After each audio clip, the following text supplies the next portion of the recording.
We all wear masks in society, but have we actually chosen the ones we wear?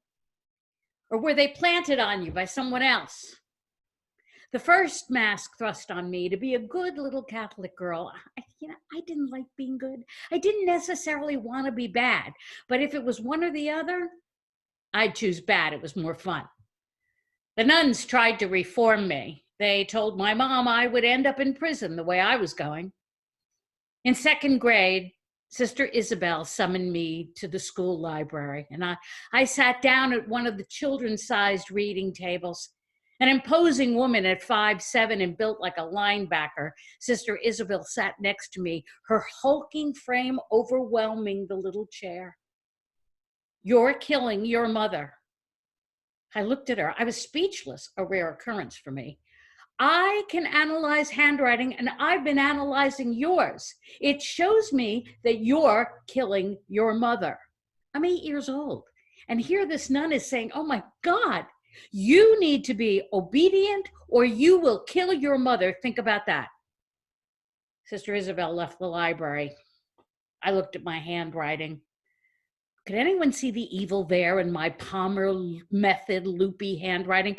Suck! The mask grew tighter on my face, and I made 3 vows that day. 1, I would be a good girl from now on. 2, I would rededicate myself to Jesus. And finally, 3, I would work on changing my fucking handwriting.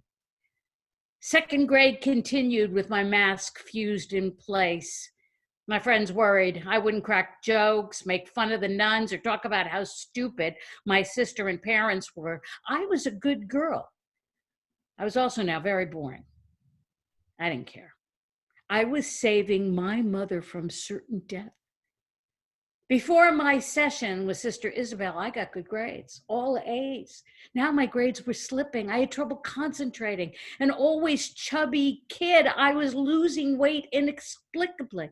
Folks began to notice. Sister Victorine, our principal, called me into her office, the office that I had previously frequented on a rather regular basis. "Joanna, I haven't seen you in a while." "That's because I'm being good now, sister." How could I tell her how much pressure I was under to not kill my mother? "Sister, everything is fine. Can I go?"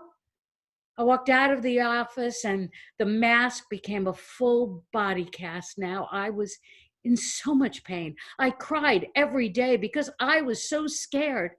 I shared a bedroom with my sister Diana, 1 year older. Oh, she was a goody two-shoes. The nuns loved her.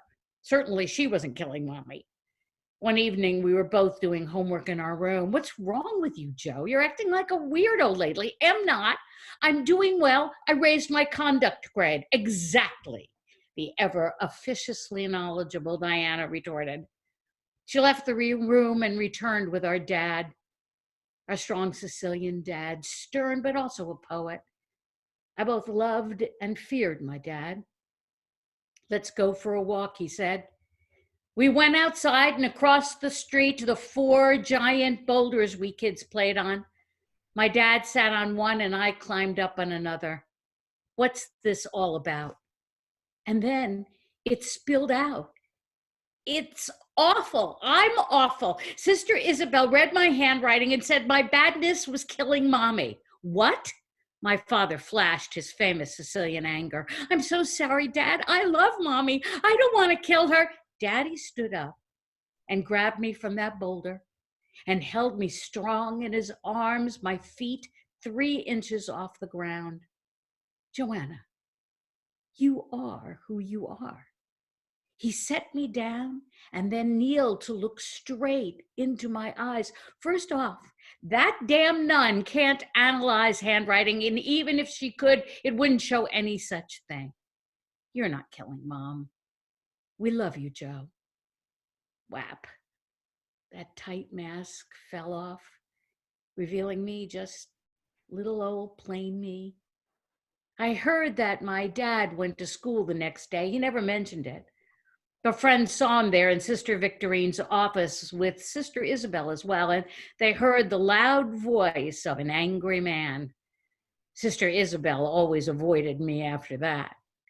We never discussed it again, but I was liberated. And it wasn't long before I was cracking jokes, ditching class, getting into trouble, and my grades went up. And well, that's how it was until society slapped the next mask on me, being a woman and later a wife.